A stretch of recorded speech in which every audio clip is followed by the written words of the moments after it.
ஆதி என்னும் பராபரையே, அன்பான மனோன்மணியே, ஜோதி எனும் பஞ்சகத்தாலே, சொற்பெரிய கரிமுகனே, தீதநீக்கும் கந்தவளே, திருத்துகின்ற குருநாதர்களே, 18 சித்தர்களே, பண்பான பரமசிவமே, ஓதியே ஜோதிடங்கள் உரைப்பதற்கு நாரவிந்து வடிவாக நல்ல துணை ஆவீரே. உலகில் உள்ள தமிழ் பேசும் அனைத்து நல் உள்ளங்களுக்கும் மற்றும் ஜோதிட சான்றோர்களுக்கும் மூத்தோர்களுக்கும் ஆர்வலர்களுக்கும் மற்றும் இந்த காணொலியை காணும் உங்களுக்கும் ஆஸ்ட்ரோராஜின் இனிய நல் வணக்கங்கள். ஜோதிடம், ஆன்மீகம், வாழ்வியல், மருத்துவம் என்ற 4 தலைப்புகளில் தொடர் காணொலிகளாக கொடுத்து வருகிறோம். அந்த வகையில் இன்று ஜோதிடம் சார்ந்த மற்றும் ஒரு பதிவு. ஜோதிடம் என்பது ஒரு அற்புதமான வித்தை. இந்த வித்தை எல்லையற்றது.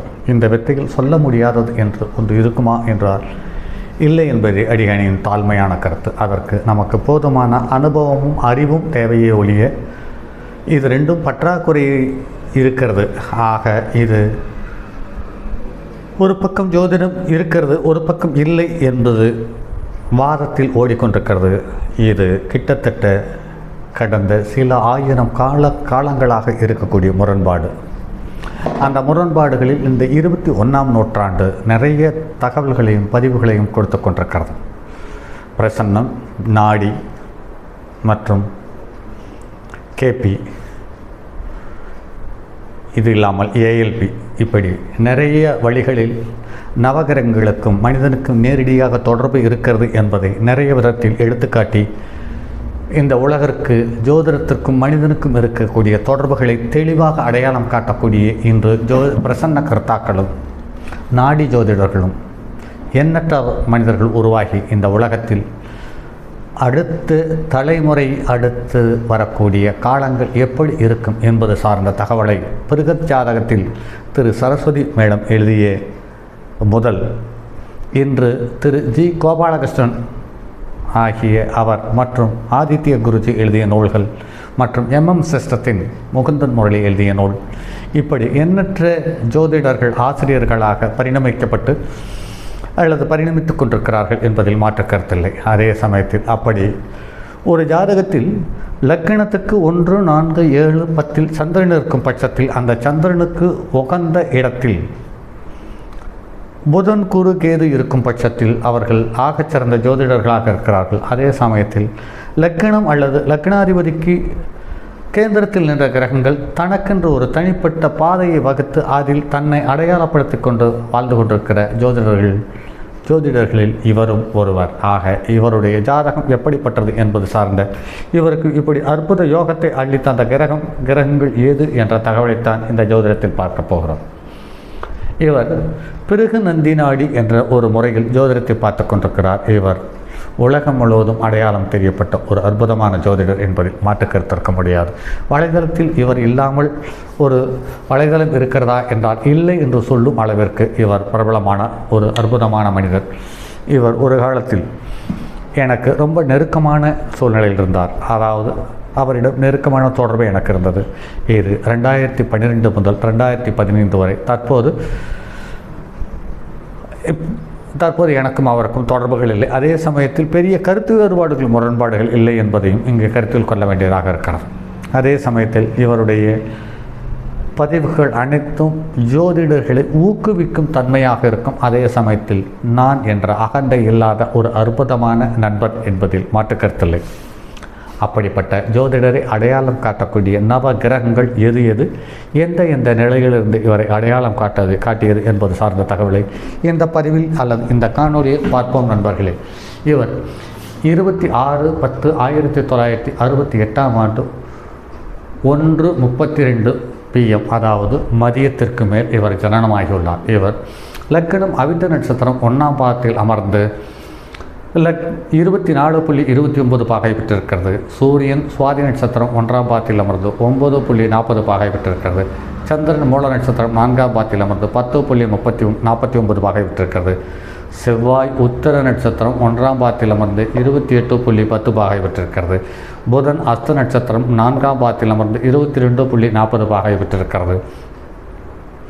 குரு உத்தர நட்சத்திரம் 2ஆம் பாதத்தில் அமர்ந்து 2.58 பாகை பெற்றிருக்கிறது. சுக்கிரன் அனுச நட்சத்திரம் 3ஆம் பாதத்தில் அமர்ந்து 12.56 பாகை பெற்றிருக்கிறது. சனி வக்கரம் பெற்று ரேவதி நட்சத்திரம் 4ஆம் பாதத்தில் அமர்ந்து இது 55 பாகை பெற்றிருக்கிறது. ராகு உத்திரட்டாதி நட்சத்திரம் 4ஆம் பாதத்தில் அமர்ந்து 14.50 பாகை பெற்றிருக்கிறது.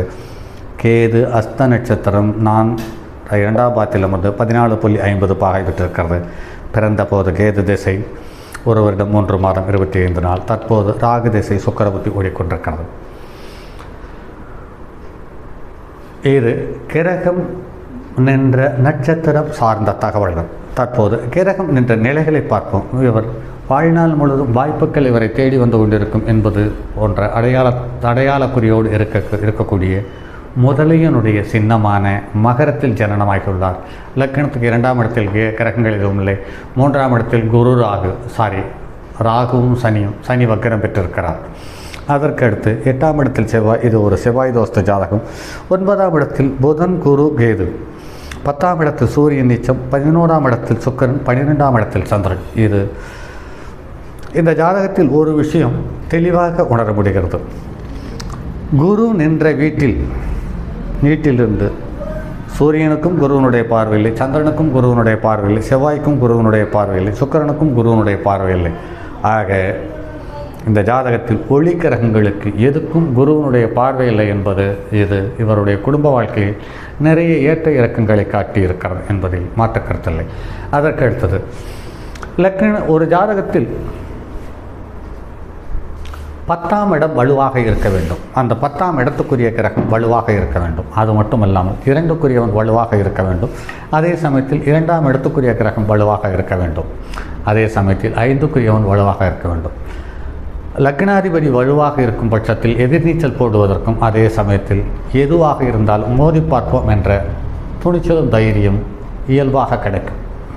ஆக இங்கு லக்னத்துக்கும் குருவனுடைய பார்வை இருக்குது, லக்னாதிபதிக்கும் குருவனுடைய பார்வை இருக்குது. இவருடைய பாணியில் சொல்லக்கூடிய ஜோதிட விஷயத்தில் இவருக்கு நிகரான இன்னொரு மனிதர் இருக்கிறாரா என்றால் நடைமுறையில் இல்லை என்பது தெரிய வருகிறது. அதாவது பிறகு நந்தி நாடி விஷயத்தில் இவர் ஆகச்சிறந்த மனிதர் என்பது நிறைய முறை அடையாளம் காட்டியிருக்கிறார். அதற்கு அடுத்து சந்திரன், புதன், குரு, கேது, மனதை அடையாளம் காட்டக்கூடிய சந்திரன், புத்தியை அடையாளம் காட்டக்கூடிய புதன், கேதுவை ஞானத்தை அடையாளம் காட்டக்கூடிய கேது, இதையெல்லாம் வெளிப்படுத்தக்கூடிய தன்மையை அடையாளம் காட்டக்கூடிய குரு, இவர்கள் ஒருவருக்கொருவர் நேரடி தொடர்பில் இருக்கிறார்கள் என்பதுதான் இங்கு சிறப்பான ஒரு தகவல். ஏனென்று கேட்டால் லக்னத்துக்கு 2ஆம் இடத்துக்காரனுக்கு நேரடியாக குருவனுடைய பார்வை இருக்கிறது. தன் வீட்டில் இருக்கிற சனியை தான் பார்க்கிறார். அதற்கடுத்து லக்னத்துக்கு 9ஆம் இடத்தில் பாக்கியஸ்தானத்தில் நில வீட்டில் புதன் ஆட்சி உச்சம் மூலத்திரிகோணம் 3 தகுதியை பெற்று வலுவாக இருக்கிறது. இந்த புதனோடு கேது சார்ந்தது என்பது இவருக்கு ஞானம் என்பது இயல்பாக இந்த நவகிரகங்கள் கொடுத்த வரம் என்பதில் மாற்று கருத்திருக்க முடியாது. அதே சமயத்தில் இந்த கேதுவனுடைய நட்சத்திரமான மூல நட்சத்திரத்தில் தான் சந்திரன் இருக்கிறார். ஆக இவருடைய ஜாதகம் சந்திரன் கேது என்று பார்க்கும் பொழுது சந்திரனும் கேதுவும் சார பரிவர்த்தனை பெற்று யோகத்தை தந்திருக்கிறார்கள் என்பதில் மாற்றுக்கருத்தில்லை. அதே சமயத்தில் சனி கடின உழைப்பாளி என்பது ஒரு பக்கம் இருந்தாலும் கூட சனி புதனுடைய நட்சத்திரத்தில் இருந்து வக்கரம் பெற்று வலுவான உழைப்பை தந்து புதனுடைய நேரடி தொடர்பை பெறுகிறது என்பதில் மாற்றுக்கருத்தில்லை. அதற்கு அடுத்து புதன் அஸ்த நட்சத்திரத்தில் இருக்கிறார். ஆக புதனும் சந்திரனுடைய நட்சத்திரத்திலிருந்து மனம் சார்ந்த விஷயத்தில் இவருடைய பதிவில் ஒவ்வொரு பதிவுகளும் காணொலிகளில் பார்க்கும் பொழுது தெளிவாக உணரக்கூடிய தன்மையோடு ஜோதிடம் சார்ந்த தகவலை அலசி கொண்டிருக்கிறார். அதே சமயத்தில் இவர் பரிகாரம் சொல்வதில் இவருக்கு நிகரானவர் இவர் என்று சொல்லும் அளவுக்கு இவர் அருமையான ஜோதிடர். இது மட்டும் இல்லாமல் எந்த ஒரு டாப்பிக்கை தொட்டாலும் அந்த டாபிக் சின்னதாக இருந்தாலும் பெரிதாக இருந்தாலும் முழுமையாக பேசி முடிப்பார். ஆனால் தொடர்ந்து அதை புரிந்து கொள்ளும் தன்மையும் பொறுமையும் நமக்கு இருந்தால் சிறந்த ஜோதிடராக மாறிவிடலாம் என்பதில் மாற்று கருத்தில்லை. கேது சந்திரனுடைய சாரம், சந்திரன் கேதுவனுடைய சாரம் பரிவர்த்தனை. அடுத்து சனி ரேவதியினுடைய நட்சத்திரத்தில் இருக்கிறது, அதுவும் சிறப்பான விஷயம். அதற்கு அடுத்தது புதனும் சந்திரனும் ஒருவருக்கொருவர் தசம கேந்திரத்தில் அமர்ந்து புதன் சந்திரனுடைய நட்சத்திரத்தை பெற்றுக்கிறார். சந்திரன் கேதுவனுடைய நட்சத்திரத்தை பெற்று சந்திரனுக்கு நட்சத்திரத்தை தந்த கேது புதனோடு சேர்ந்து வலுவாக இருக்கிறார். புதன், கேது, குரு, சந்திரன், சனி இவர்கள் ஐவரும் ஒருவருக்கொருவர் தொடர்பு பெற்று இவரை ஆகச்சிறந்த ஜோதிடராக மாற்றியது என்பதில் மாற்றுக்கருத்துக்கு இடமில்லை. ஆக ஒவ்வொரு கிரகங்களும் தன்னுடைய இயல்பான வேலையை துரிதமாக செய்து ஒரு தரமான மனிதர்களை அடையாளம் காட்டி கொண்டிருக்கிறது. அப்படி தரமான மனிதர்கள் என்று நான் முன்னணி கருத்துக்களில் கொண்டு வரும்பொழுது ஜோதிடர்களைத்தான் தரமான மனிதர்களாக நான் எடுத்துக்கொண்டேன். ஸோ அவர்களுடைய ஜாதகத்தை தான் தற்போது எடுத்துக்காட்டாக ஒவ்வொன்றாக சொல்லி வருகிறேன். என்று கேட்டால் இந்த உலகத்தில் இருக்கக்கூடிய அனைத்து மனிதர்களையும், அனைத்து தொழில்களையும், அனைத்து காரகத்துவங்களையும், அனைத்து செயல்பாடுகளையும், அனைத்து உயிர்களுடைய ஆக்கத்தையும் அழிவையும் அனைத்தையும் தெளிவாக அடையாளம் காட்டக்கூடியது நவகிரகங்கள் என்பதில் மாற்று கருத்து இருக்க முடியாது. அந்த நவகிரகங்களுடைய தன்மையை அலசி ஆராய்ந்து மக்களுக்கு பணியாற்றக்கூடிய அற்புதமான பணியை தரக்கூடியது நவகிரகங்கள். அந்த பணி ஜோதிடம் என்பதில் மாற்று கருத்து இருக்க முடியாது. இது சில நேரத்தில் சில சங்கடங்களையும் சந்திக்க வேண்டிய சூழ்நிலை தந்து விடுகிறது என்பதில் தான் மாற்று கருத்து இருக்க முடியாது. ஏனென்று கேட்டால் பலமான பாதிப்புகளையும் சங்கடங்களையும் அடையாளம் காட்டக்கூடிய சந்தர்ப்ப சூழ்நிலை அமையும் பொழுது அதை சொல்ல முடியாமலோ அல்லது சொல்லிக்கொள்ள இயலாமையோ சூழ்நிலையை தந்து நவகிரகங்கள் ஜோதிடர்களையும் சில நேரத்தில் சங்கடத்தில் ஆழ்த்தி விடுகிறது என்பதுதான் நடைமுறையில் பார்க்க முடிகிறது. சரி நண்பர்களே, மற்றும் அடுத்ததொரு ஜோதிடரினுடைய பதிவின் மூலம் சந்திப்போம். அதுவரை உங்களிடமிருந்து விடைபெறுவது உங்கள் அன்பு நண்பன் எம் ராஜரத்தினம். தங்கமான் மழுவோடேந்தி தன்மதி தலையில் கொண்டோர் மங்கையர் பதிக்கச் சொன்ன மாமொழி ஜோதிடத்தை இங்கு யாம் உரைப்பதற்கோர் ஏமை என்னும் பிழை வராமல் காக்க செங்கன் மால் மருகன் யானைச்சரன் பதம் காப்பதாமே.